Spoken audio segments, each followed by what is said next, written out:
All right, y'all. Welcome back to the Mediocre Black Woman. Ew. So today, as you can see, we are joined by a guest, honey, by a guest. Well, she's not really a guest. She's family. Y'all know her at this point. But we are joined in a combined Martin Luther King Jr. live special between the Mediocre Black Woman and the Story Temple with High Priestess Lakeisha of the Story Temple. Hey, Lakeisha. Hi. We just over here, y'all. Yeah. Our things. Cleansing energy and whatnot. And I need to put some lotion on my hands. We're like, I don't know. I feel like during this time of the year, you can't put enough lotion on your hands. I stay oiled up. We are not happy around here. Definitely not. So I'm gonna set us the context for the audience because we're already on the same page, but I want you guys to get to where we are today. First of all, as you all know, we've been on our magician energy at the Mediocre Black Woman, walking through the Fool's journey, right? The Fool was about that excitement moment, right? Where you get some intel from God and you're excited and you want to do this new thing and you're not really thinking about anything else other than being excited at this moment, right? And then there's that in-between moment that we talked about this week on the or last week on the podcast, where we talked about how there's that moment in between the fool and in between the magician where you're like, oh crap, now I actually need, I actually need a plan now. Oh my God, I call it the heart drop moment or the roller coaster moment. And then from there, we go into the magician, which is about learning that you have everything that you need right at your table, right? And the magician is also about integration. And so a lot of what Lakeisha and I are talking about today is integration work, right? Is light and dark coming together. But we're going to talk about it from so many different angles. So follow the thread. We'll do our best to tie it for you. Right. Welcome in, everybody. Hey, Lexi. Hey, Netta. Welcome. Lexi, it's so good to see you back, sis. I've missed seeing you on here. We'll have to get you in the room soon. But yeah, Lakeisha, let's first, before we get into anything, thank you. Thank you. Before we get into anything, I want you to tell people about your announcement because today is actually a really big day for Lakeisha, y'all. We launched something really juicy a few weeks ago, and now today is like the official launch day. So I want you all to, take a moment, listen to what Lakeisha got going on, and after she tells you about it, make sure you sign up, okay? So go ahead, Lakeisha. We'll have links and stuff. So today is the launch day for Right from the Wound. And Right from the Wound is a 7-day shadow work journey for Black and Brown writers specifically.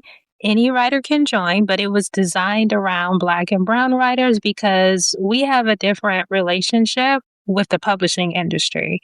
So a lot of the things that we go through in terms of like code switching, being told that our voices are unprofessional or ghetto, or the types of stories that we want to write and publish aren't marketable, and all of that, all of those are wounds. And a lot of times when you think you have writer's block, it's not really writer's block. There are some people that say that writer's block doesn't exist. It's a myth or it's just an excuse, this, that, and the other.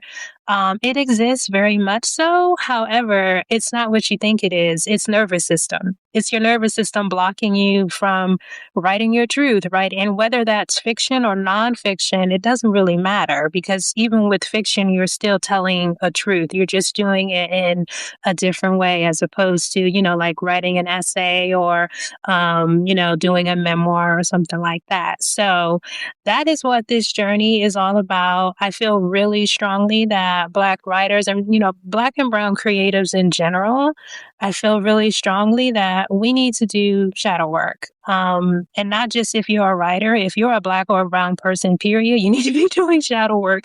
Like that is part of our heritage. Like we've always done this. It's not no new age trendy thing. We spend time in the light, yeah, but we also have to go into the shadow and look at the stuff that we bury deep down inside, the stuff that we don't necessarily want to look at, that we might not necessarily like. And it's not about fixing it, correcting it, or trying to make it go away. It's about like what Thea just said, Empress. Yeah, sorry. I have to keep remembering to put the Empress in front of it. But it's really about integration because what's happening with your nervous system in these wounds, what they really want is to be witnessed. They don't want to be like shoved down or corrected or told that they're wrong and this, that, and the other. They want to be witnessed and they want to be integrated. So that way they don't come up anymore, or they just kind of serve as information and it helps you move forward. So I am really excited. I actually had people who are in it who were more excited than me. They were emailing me this morning, like, where's the email? And I'm like, give me a minute. They ain't gone out yet. It was so funny. But yeah, I highly encourage you to sign up. We will have links for you. The cost is $27. And I'm already starting to get emails from some of the enrollees on the day one. And it's been like warming my heart just to see people like to not be afraid to actually do the shadow work. Because, you know, a lot of times in the cultures that we come from, shadow work is looked at as something as a bad thing. Like you're opening up a door that you shouldn't open, you know, it's devil's work, it's, you know, witchcraft and this, that, and the other. And it's not. It's really just looking at the parts of yourself that are buried, that we're told that you were told that were shameful, you know, all of that. It's looking at it, witnessing it, and making a decision that, okay, I see that part of me. It's a part that happened. I understand it. I understand where it comes from, and now I can move on. And that's pretty much what shadow work is. So I feel really strongly that we as melanated folk need to do that, whether we're a writer, an artist, a poet, or a painter, or whatever.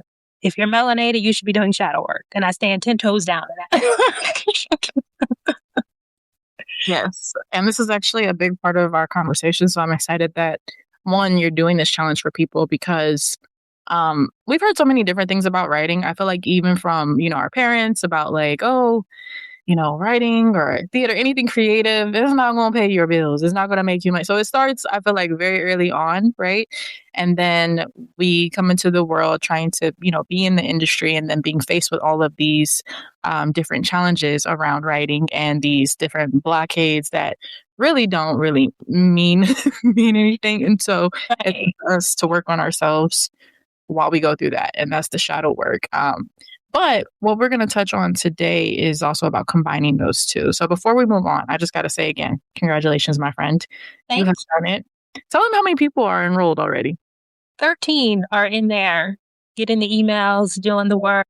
And like I said, I wasn't expecting to get any emails from day one to say, hey, I did it, but they started emailing. I mean, in every email at the end, I always say, you know, if you want to share something, you can reply to the email. But, you know, a lot of times people just want to do their work quietly, integrate and go on. And there's nothing wrong with that because shadow work is also very personal, you know? So I wasn't expecting to get responses back, but it just warmed my heart to see people, you know, just being curious enough. Because what's interesting, I was telling Empress Theodore earlier, is that I actually did the day one practice myself. I did my own work, y'all, because you know a lot of people out here are selling programs and you know cohorts and all these other stuff, and they don't even do what they getting you to pay to do. So I'm not one of those people. Like I do my own stuff. So I did the day one, and the card that I pulled was the Page of Swords, which I thought was hilarious. I was like, oh, okay, so you just want me to be curious about what other wounds that I haven't thought of that might come up, because maybe what I thought was a block actually isn't a block, and maybe something that I didn't think was a block is a block. And I was like, oh, okay. So my deck was checking me too, just like the others lady, because she pulled the Three of Swords. And I was like, yeah, your deck is really ready to help you go through this. They were like, yeah, girl, it's gonna hurt, but we're gonna get through it. Mhm. Her deck was not playing with her. She pulled out the Three of Swords day one. I was like, ooh. You won't know what mine is gonna be. You want a full out child. Oh my god, yeah, her deck was really checking her.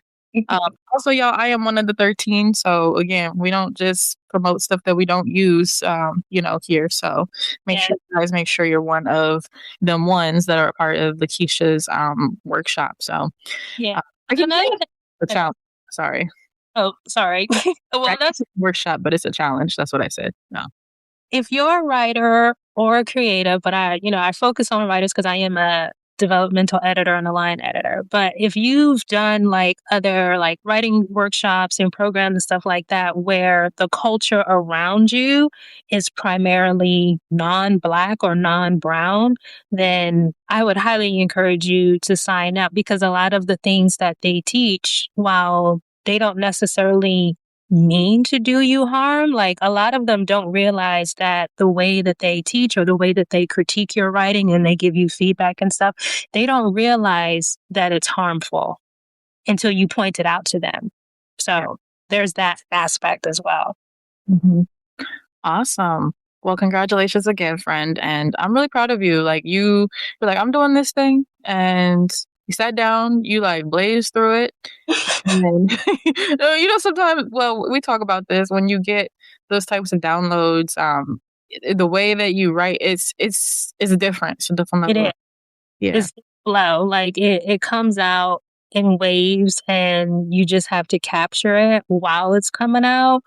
Because if you wait and just maybe like, take some notes or something like that and then say, okay, I got some notes. I'm going to go sit down and actually build this later. It doesn't hit the same. It does not. And then like I remember like even like creating stuff and going back and being like, oh, I wrote this. Right. It's like that. Yeah. Right. It's funny because some of the days, like, I mean, obviously, day one is like because we're just kind of easing into it. But when you really get into it, I think it's maybe like day three or four. Like after I wrote the content, and then I did the practices and stuff. I actually had to take a couple of days off from working on it because I was like, this feels heavy. And it's like, these are the things that are going to come up. These are the things that people are dealing with. So if it's heavy for me to write it, I know it's going to be heavy on the receiving end because you're going to be like, oh, yeah, I experienced that too. So, yeah, sometimes spirit is just like, yeah, do all this, take a little break, integrate, and then get back to it because I made it pretty quickly. But at the same time, I still felt all of the emotions while I was making it, and I wasn't expecting that. So I know sometimes that happens with you too. When you're creating stuff, you feel the emotions as you're making it, and then you have to sit with it too. Yeah. My word for it is metabolizing it. Like because it's like how you eat something and you have to metabolize it. You have to, it turns into fuel, but sometimes it needs to take a moment to metabolize before you can realize kind of what you created. It's a lot, the emotion, feeling Yeah. of writing. Yeah, but it's beautiful. So I'm excited for everybody to experience what we experience quite frequently. Uh, So yeah, this ties in lovely with our conversation today. So we talked about the shadows, right? But Lakeisha and I, as we mentioned, I think that was the last live we did kind of touch on this a little bit, but we believe not staying just in the shadows. We believe in integrating the light, but we also believe in not just staying in the light, loving light, like Mhm. that's detrimental as well. So today we're kind of taking this conversation from the angle of thinking about MLK and thinking about Malcolm X and their early on differing philosophies, right? And um, it's interesting. Lamar, actually, she's here today. She was in my new moon reading live yesterday, and we were discussing how there's a lot of opinions, right? Mhm. How to get things done, on how to be an activist, on how to support your community, on how to be Black Mhm. and what being Black means. We have a lot to get into today. I feel like I don't even know if we have enough time, but all of these conversations have come up, and there's so many opinions, but I feel like sometimes we over intellectualize um, activism and healing, and then we end up not getting anything done in the first place, right?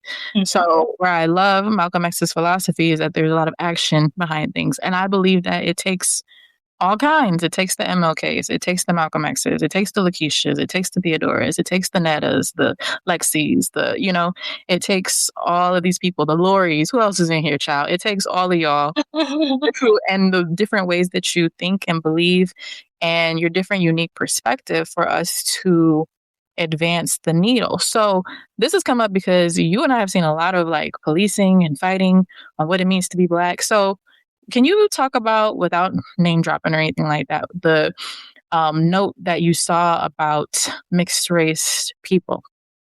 It was a note saying that, based on what that person wrote, that it was easy to tell that their mother was white. And I had never seen that person before, and I didn't get a chance to go and look and see what kind of content they wrote, but it was kind of interesting to me because how do you know that? Like, unless their, Substack is about their white mother and that's all they talk about on their Substack, like, how would you know who is white, who is Black, who is brown, or who is anything really? Um, and I'm saying this from a professional editor type standpoint. Like, if you're good at what you do in terms of writing, it's really hard to depict race unless you're really being descriptive, especially in like characterization and certain actions and lingo, dialects, and, voice tone and all that you're putting into the writing.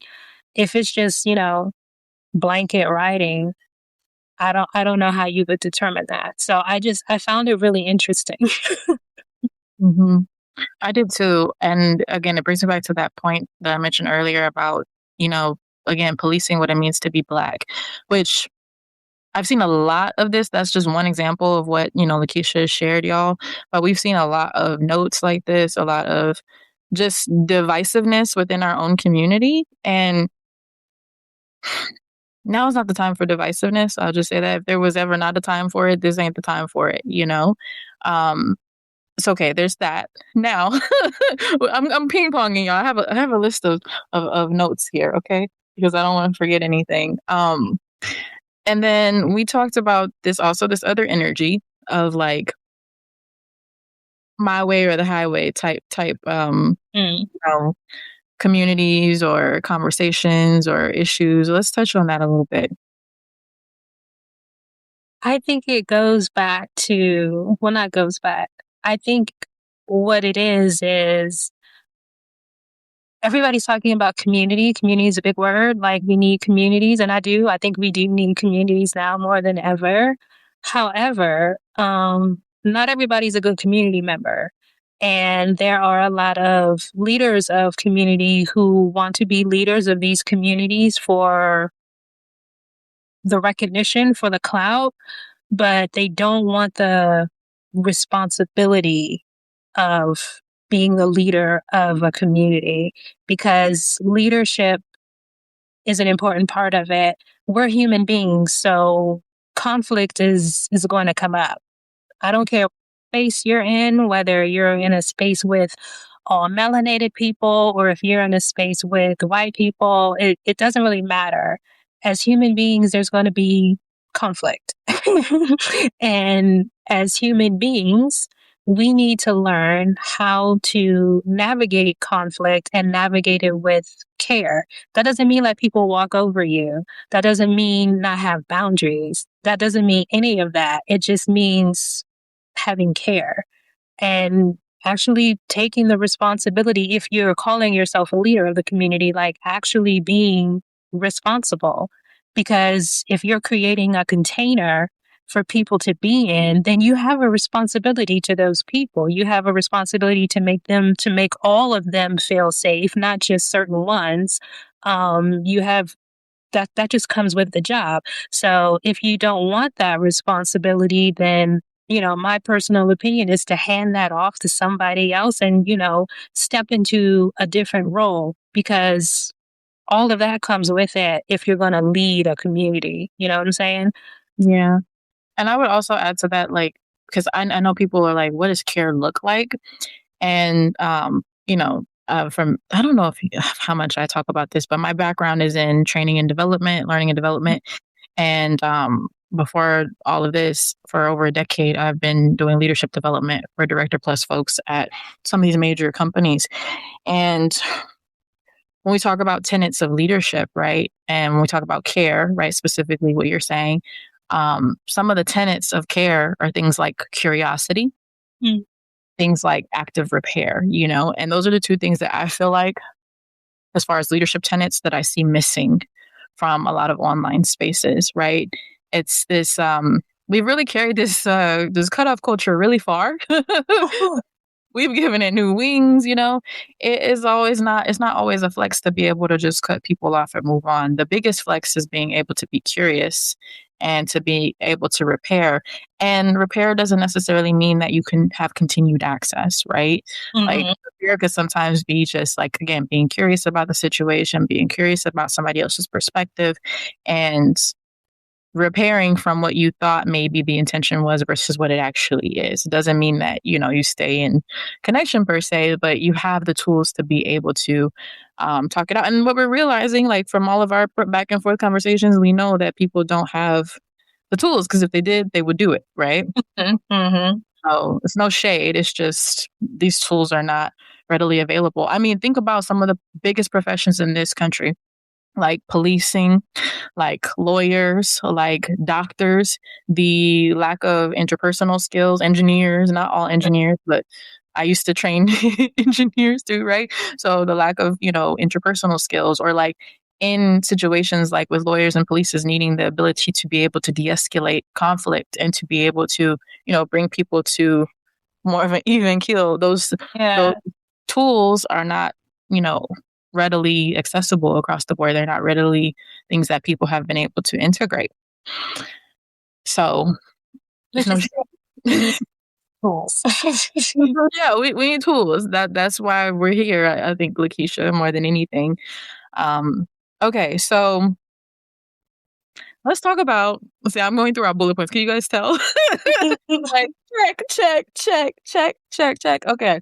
Then there is the reemergence. Okay, let me say this. This is not a reemergence. This has been going on. It's just it's reemerging on a louder scale because of the times that we're in. But I'm framing it as reemergence is the reemergence of girl gangs. Let's talk about that. Yeah. Wait. There's there's a lot of that. Like you said, they've always been around. They haven't really gone anywhere, but they've just gotten a bit more loud in recent times because of what, everything that's going on, especially when it comes to, Black women being pushed out of the workplace and, struggling to get new jobs and this, that, and the other, with relationships, whether it be at home or in the workplace or, in church groups or, yeah, I just think that they've just come back and again, because we don't have tools, because we don't have tools, people are dealing with their conflict in, the best way they know how. And it may not be, the most caring way, so to speak. Mhm.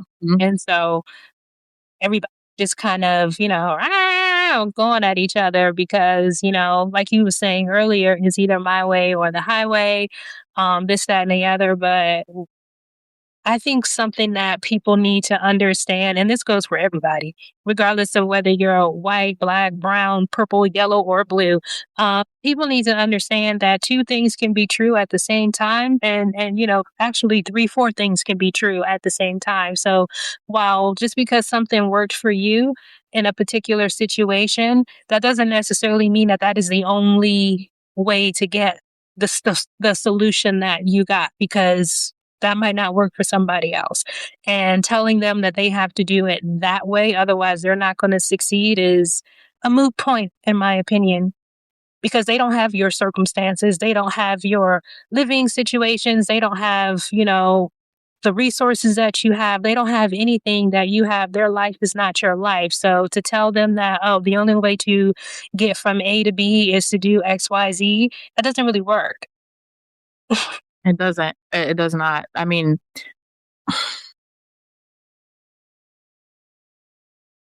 we're unique beings. I mean, there's some things that we have in common, of course, but we're unique beings, and to like try to impose, Mm, your way of being on somebody is very interesting and kind of scary, actually. You know. yeah. Yeah.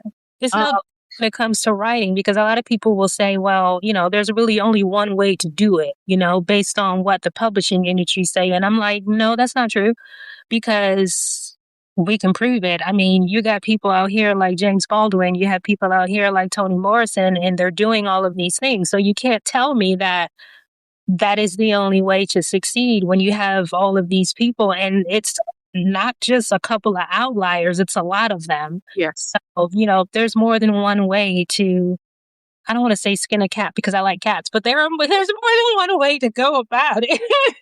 I was thinking that too, and I was like, "Oh, we shouldn't say that." And then you didn't say. I was like, "That's funny." Okay, but yeah, there's more than one way to get it done. To get her Yeah, done. there's more than one way to get it done. Yeah. Hmm. I have some thoughts. My thoughts are everywhere. I saw a big comment, but I didn't see the whole thing because Substack only put the bottom half in in the chat thing. So I can read it for you. I can read it out loud. Because it was a really good comment. That's why I said, "Okay, Lamar." Blocking, ghosting are all tools of a culture of people who are conflict avoidant. Don't mm, expect that shit will go down and being able to deal with conflict, taking the self responsibility to become people who can see conflict as an opportunity for growth and greater intimacy with the other person we are in momentary conflict with. mm, Yeah, because it's yeah. like with this whole concept of girl gangs, and I think like Lamar kind of is alluding to it, but it's it's like I've seen it where people will hit and then hide their hands and then Hmm. turn into this caricature of a victim, when they didn't have really the tools or the capacity or take the time to actually talk it through. Yeah. Yeah. It kind of reminds me of what both myself and Lexi experienced with somebody coming in our comment section and, talking all that mouth. But then when they get checked, because we Capricorns, we don't play that. When you get checked, you go and delete the comment and block us. Like, okay, so basically you're showing that you're childish and you don't want to accept responsibility for being wrong. Like you could have stayed in the community, you could have did this, you could have did that, but instead of owning up to your wrongness in this particular instance, owning what you said was wrong and actually apologizing, you decided that you're going to go hide. Yeah, and I think that's like part of it. Like, okay, we are expected to be perfect, or we expect ourselves to be perfect, which I don't understand where that concept has come from. Like, we gonna make mistakes. Like, Right. we're people, and maybe that is a factor of cancel culture that has really Mm, harder to be wrong, and be seen as wrong. Or if you make an what could be considered an insensitive comment or an uninformed comment, now you're ostracized for actually not genuinely not knowing that what you're saying is off base. right. So like, when did it become like it's okay to be wrong? Like, And, we're gonna make mistakes. We're not gonna know everything. and in this day and age, or at least for me, I don't know, I pay attention. So I actually know when someone genuinely doesn't know something as opposed to someone who knows something and they're just being ignorant. That part. So I mean, if you're just kind of like new to this, then you might not be able to pick up on it. Like if you're really just starting to like pay attention to how people say things and what they say and this, that, and the other, you might not pick up on it. But when you've been around for a minute, when you've been in the game for a while, you know who just basically talking shit and you know who are like generally saying stuff in their ignorance and that they don't know. And then on the flip side of that, it's like when you make them aware, now they have a choice. And we were talking about this the other day in the car. Like now they have a choice. So, okay, so now that you know that you didn't know something and you were loud and wrong, what are you going to do with that information? Are you actually going to integrate that and then do better? Or are you just going to get defensive and, go hide? You know what I'm saying? So, and actually not improve and just continue on, even though now you actually know that, your view on a certain person or your view on a certain situation is actually wrong. So now you've moved yourself out of the, oh, you're actually ignorant, as in you don't know. You've moved from that category to now you just in the group of the people who just want to talk shit. Because that's where I'm putting you, you know? Sorry, I'm a cat. So this is where you go. Like, I'm gonna give you the benefit of the doubt, but when you show me that you don't want to take responsibility for the words that you say, because words are spells, words are very powerful. Even the Bible says life and death is in the power of the tongue. It really is. So if you don't want to take responsible for the words that you put out there, then that tells me a lot about you, because once you say something, you can't take that back. Words, they go on the wind. And once the wind takes it, once Oya takes it, that's it. That's it. You can't get it back. So unless you apologize and make amends for it, it's out there. Your face. No, because I'm having a flashback to a conversation I had a long time ago. Someone was threatening me with a good time, threatening me with a separation. And I was like, well, if you really got that life, go ahead and say it. Go ahead and meet it. Go ahead and do it for real. Don't play with me, because you'll get your dreams come true. You get your wish met, get your spell fulfilled. Yeah, that I've always said that, like, words, once you put them out there, it's really hard to take them back. But we can repair, we can mend, if we really mean it. If we really mean it. So, okay. Since you brought up, you and Lexi's comments, let's talk about allies. And we've been mind y'all, this is also like a culmination of, like, all these notes, all these bullets I have are a culmination of conversations that we've had over, like, the course of probably 3 weeks now, or whenever we decided to do this live. And these are what our conversations look like. So just this morning, we were talking about performative allyship. So I'm gonna let you take it, because I struggle with this one a little bit. I'm gonna let you set the context, because I struggle so hard with this. I mean, I be struggling too, but I read Dr. Stacey Patton's post because she wrote a post about white people asking if they can join the Black Panthers. And I had already seen this question floating around, but I didn't really make too much of it. But it's continuing to float around, and they getting upset because they're being told no. And like I was telling, Thea earlier today, with everything that's happening in the world, I'm not too surprised at stuff. Not to say that I'm desensitized and anything like that, but a lot of stuff that happens, it just doesn't really surprise me. I guess when you get to a certain space, things just be like, oh, okay. But in this regard, like, I'm really legitimately appalled that this question is being asked, and even more appalled that there is consternation at the fact that they're being told no. And I'm just like, I don't really get it, because how can you call yourself an ally and you're asking that question? Because I feel like a true ally wouldn't ask that question, because one, they would already know that the answer is no. Like, to me, a lot of people say that there's no such thing as a dumb question. I don't believe that. There are such things as a dumb question. And to me, this is a dumbass question. Like, why would you even ask that? So a real ally would already know that the answer is no. But also, a true ally would have already done their due diligence. They would have studied the history to understand the history and understand why the answer is no. Because a lot of what I'm seeing is, which is hilarious to me, because it goes to show that people don't do research. They don't read. Like, some of these people, this is the first time they're ever hearing that there was a White Panther Party. And I'm like, how? But you're supposed to be so well read.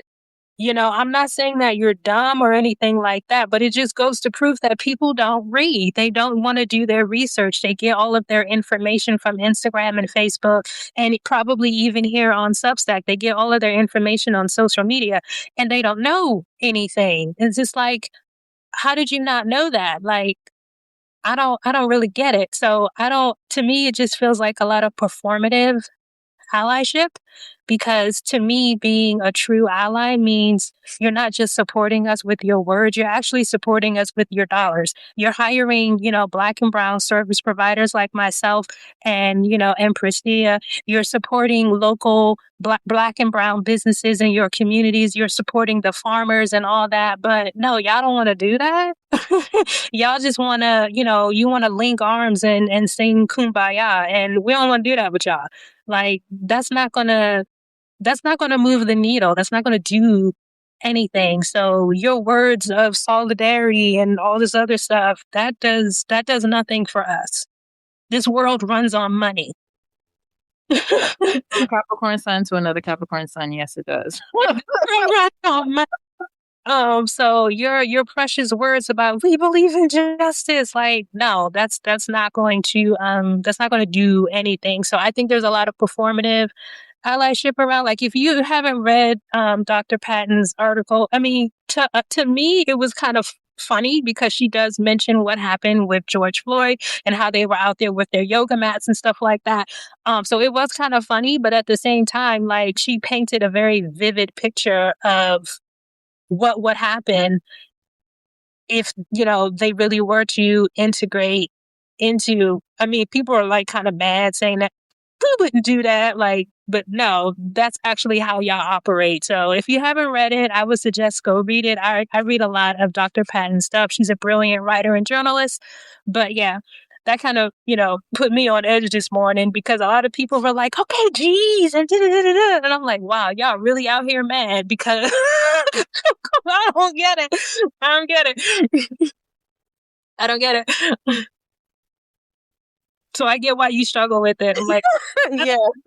I don't get it because I don't know. Thank you for carrying that part because that's my issue. It's like, why do you need to be opted into or co-opting even Black spaces in order to make some change? Like, I don't know. I wish people. Okay, I'm putting this out there, universe. Y'all hear me? Y'all hear me? Spread the message on this live. But what? And this better be a clip that Substack clips up for us. But I really want people to just help in the ways that they know how to help and research on ways to help and do it from your unique perspective. You don't need to co-opt spaces in order to help or support or to advocate or to. One of the worst questions that I hate hearing, I'm ranting now. Questions that I hate hearing is, can I be a paid subscriber in your space from non-melanated peoples? Yes, if you want to support the work, you want to support a Black creator, do that shit then. Stop asking. Just do it. Like, people ask me, can they join right from the wound if they're not a Black or brown writer? And I'm like, yes, you can join. do Just it. as long as you understand that the content is centered around us. But I'm not saying that it's not going to help you. It will help you. It's just, it doesn't center you. If you cool with that, support a Black woman. That's all there is to it. Stop asking these weird questions. Just take action. And in general, not just as it relates to allies. This is back to my earlier point that I made when we kicked off the conversation. But let's all stop fighting internally within ourselves, within our communities, about the best way to get something done. And because, again, I'm seeing a lot of criticizing and a lot of intellectualizing and a lot of, we need people to take action on what? Right? Like, what I'm saying is Lamar said they would be trying to run it after 2 meetings. I promise you that's what Dr. Patton had in her article. The board of directors. Yes. I promise you that's what she had in the article. And that's why it was funny to me, because I'm like, this is actually how y'all operate, but y'all getting offended when y'all know that this is what you do. So that's why I was just like, I don't get it. I don't get it, but okay, sure. If y'all like it, I love it. It's like, is it this, we talked about this yesterday when we were kikiing about, like, because we don't need their help. Like, we're just doing it. We've always just done it. So is it this, like, savior complex of wanting to come in and co-opt a space to say that, I was there, I showed up, I supported, I helped? Like, because like it's really easy to organize on your own. Like, do you know what I mean? That could be it. Mm. Do they have a savior complex? Mm. Not all, but I wonder about like just the underlying, Yeah, I those mean, types of questions. You know what I mean? yeah, it may not really be a savior complex. I think it's more so about they want to feel like they're doing something and they want it to be, they want others to see. Oh, okay. Yes. This is, so this goes back to it being performative because they really want others to see that Mm-hmm. they're doing something. And I don't necessarily think that they want us to see. I think they want their people to see. Mm-hmm. So, I mean, I don't know, but they really just want to be seen doing it. And they also want to be acknowledged doing it as well. So, yeah, that's really what it is. It's not a savior thing. They want to be seen. Just want to be acknowledged. Mm. Yeah. Which, goes back to, so you want to come into our space to help us and you want to be seen, but you don't understand how that is centering you because you want to be seen. Like you're coming in to do what you claim you're not doing. Um, I don't get the disconnect, but it is what it is. I don't get it, but it is what it is. Well, okay. Okay. Well, that's that one. Okay. Next bullet. Next bullet point, because I can't talk about allyship for too long. I get frustrated. Yeah. Um, On clear quartz and amethyst, spirit comes through. oh, So I didn't know none of my bangles. Oops. Oh well, maybe that's why I'm so hot. Got all this gold on, but no ground. I've been floating for the last few days, to be honest. You lighting this Palo Santo over here, but okay. So let's do this. Okay. Let me check. I like have a list, and I'm like, as I'm looking at this list, I'm like, we couldn't have picked heavier topics to tackle today. I don't know what's going on. Capricorn is scaling the highest mountains, but we also always going to the depths of the sea. yeah, we always pick like um I'm about to do some more Palo Santo, don't mind me, y'all. But yeah, we always pick like deep, tough topics. Not tough for us, but everybody don't want to talk about these because Yeah.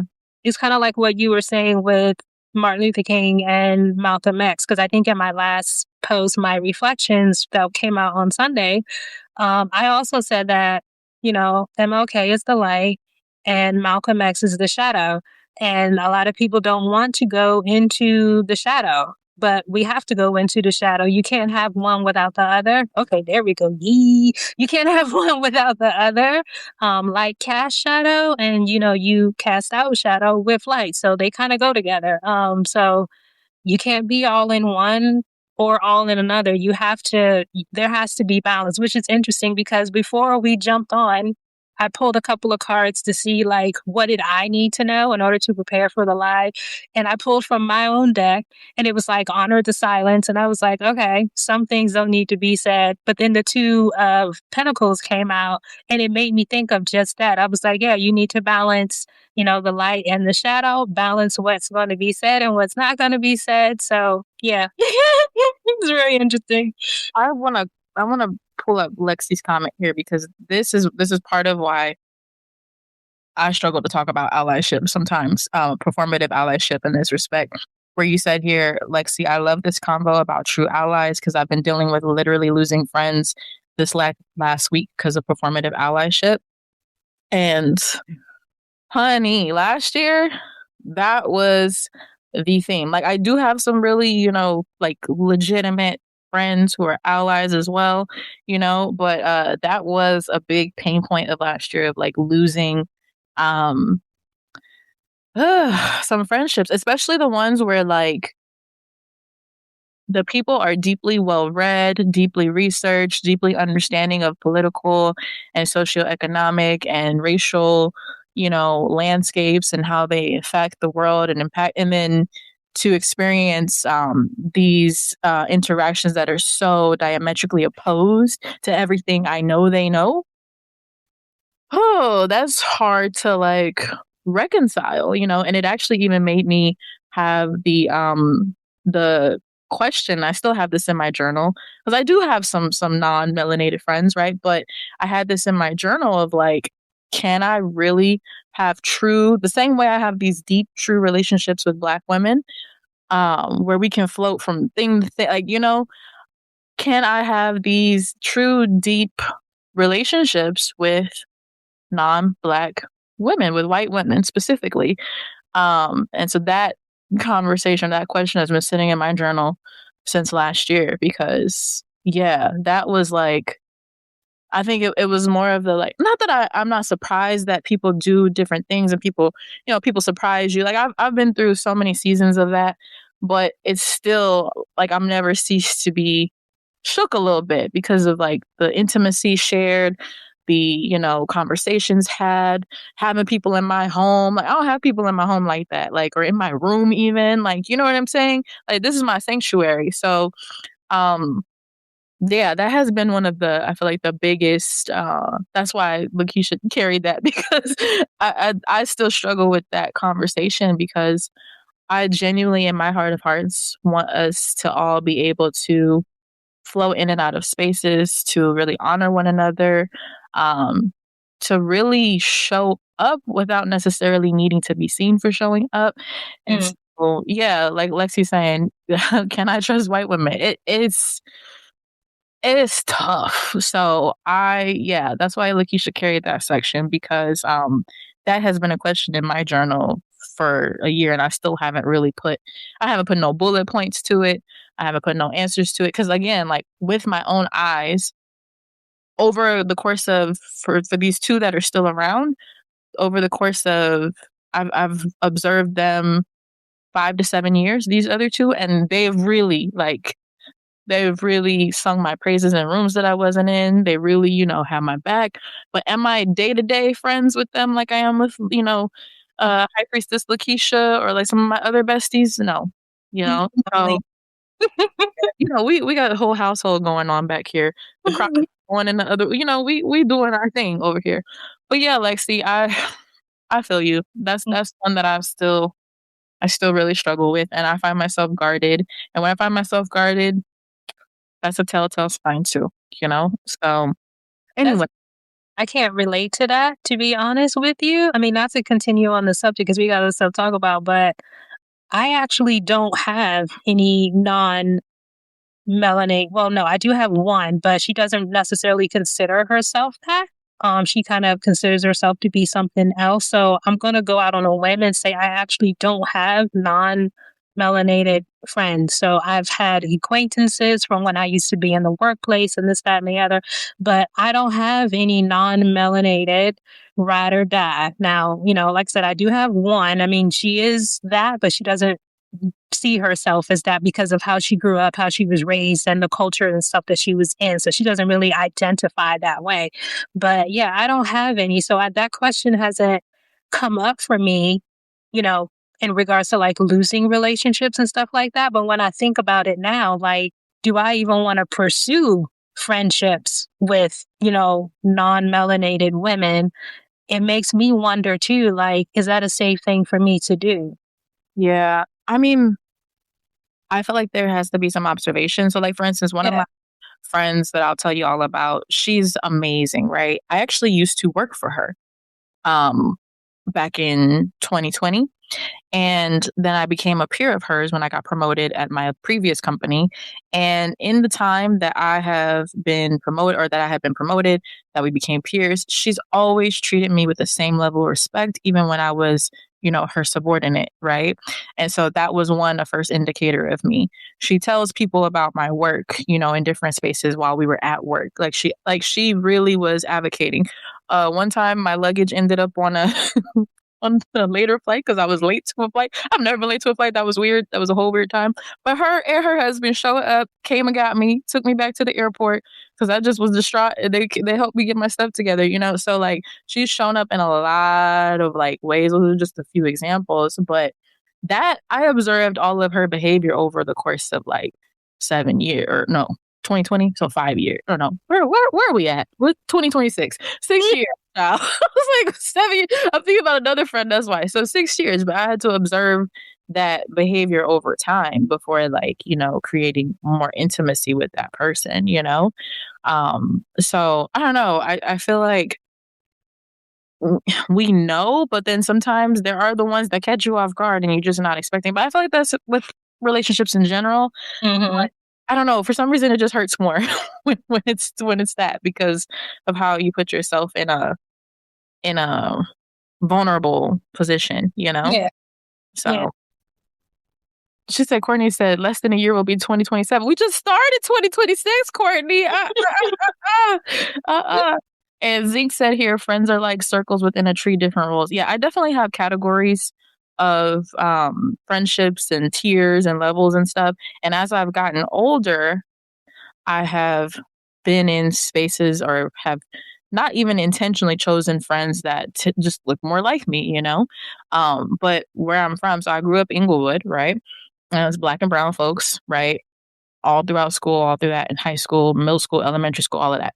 But then moving to the San Francisco Bay Area, I was around a lot of white people, a lot of Asians, which that wasn't LA. For people who know, they know, like, it's kind of segregated in a way, like not segregated, but like you just like there's Koreatown, like you just know what you, Mhm. if that makes sense. The Bay Area is a little bit more like, but going to the Bay Area, I experienced more non-black people for the first time in my life, and then living in Austin, Texas, where I live, a lot of non-black people here. And so, you end up in these spaces, and you have to like figure out how to navigate that, or don't. But it's come up more times than not that I've had to figure out how to navigate them. So yeah. But anyway, long story short, long story long. That's me. Like, Mhm. I feel you, and that's why I had Lakeisha carry that area, because I was like, I don't know, like somebody, Jesus gonna have to come and I don't know, but I just that's a hard one for me. So let's Mhm. get it now, because I could stay there all day, and I don't want to do that. Because we're not censoring these folks, okay? All right. So convenience of spirituality. Hey y'all. So originally, me and Lakeisha from the Story Temple were going to put out the entire conversation um, that we had, but after sitting with it more, we realized that there's a lot of intimacy shared during this live with y'all's questions, with our answers, and in the spirit of preserving our communities, the rest of this conversation is behind a paywall on Substack. So if you want to hear the rest of the conversation or revisit the live, make sure you upgrade to a paid subscription on Substack. And part of this is for just making sure that the access that we give to ourselves and the things that we share are protected. Because yeah, we were really vulnerable, as were you all. And yeah, we've discussed having maybe a Zoom call or a chat where we can actually connect directly with you all, to be in community and have more intimacy that way. But for now, some of these conversations that are a little bit more intimate or a little bit more sensitive are going to go behind the paywall out of protection and preservation of community. So again, if you want to hear the rest of this, you can upgrade to pay subscription on Substack and join us over there for more conversation and more context. But thank you all for being in community with us and for sharing your unique perspectives and for being so open and so vulnerable. And we do our best to make sure to protect that. So thank you all. And we'll see you on the other side.